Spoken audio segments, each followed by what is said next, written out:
Carnival of Losses is Hall's final volume of essays. A Carnival of Losses, Notes Nearing 90, Houghton Mifflin Harcourt by Donald Hall. A few years ago, Donald Hall wrote a book called Essays After 80, about the diminishments of old age.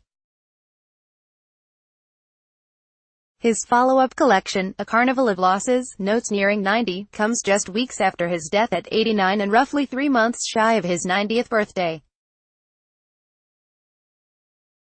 And it's a beauty, brimming with stories, confessions and faded snapshots in time in which he muses about life, settles a few scores and brags a little about his accomplishments.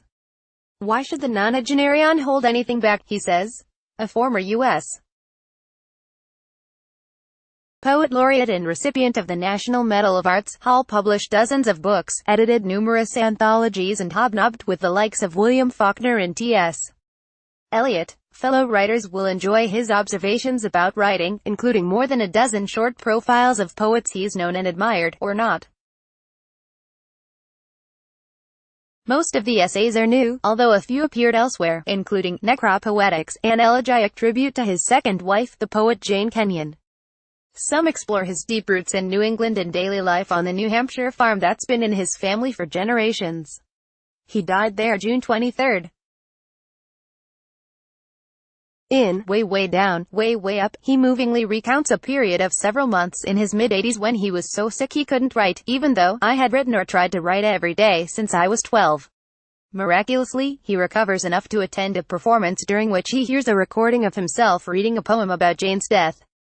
In the midst of his joy, he weeps. Later he reflects, only the wrenching apart permits or reveals the wholeness, up and down.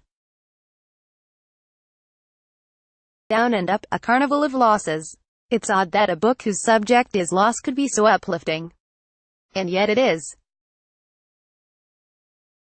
Hall may be telling us what it's like to fall apart, but he does it so calmly, and with such wit and exactitude, that you can't help but shake your head in wonder. You are old when someone mentions an event 2 years in the future and looks embarrassed, he writes in the essay, you are old. It ends on a plaintive note, in your 80s you are invisible. Nearing 90 you hope nobody sees you. At 19 you were 6'2". At 91 you will be 2'6". Sadly, he didn't quite make it. Copyright 2018 The Associated Press. All rights reserved. This material may not be published, broadcast, written or redistributed. Advertiser content.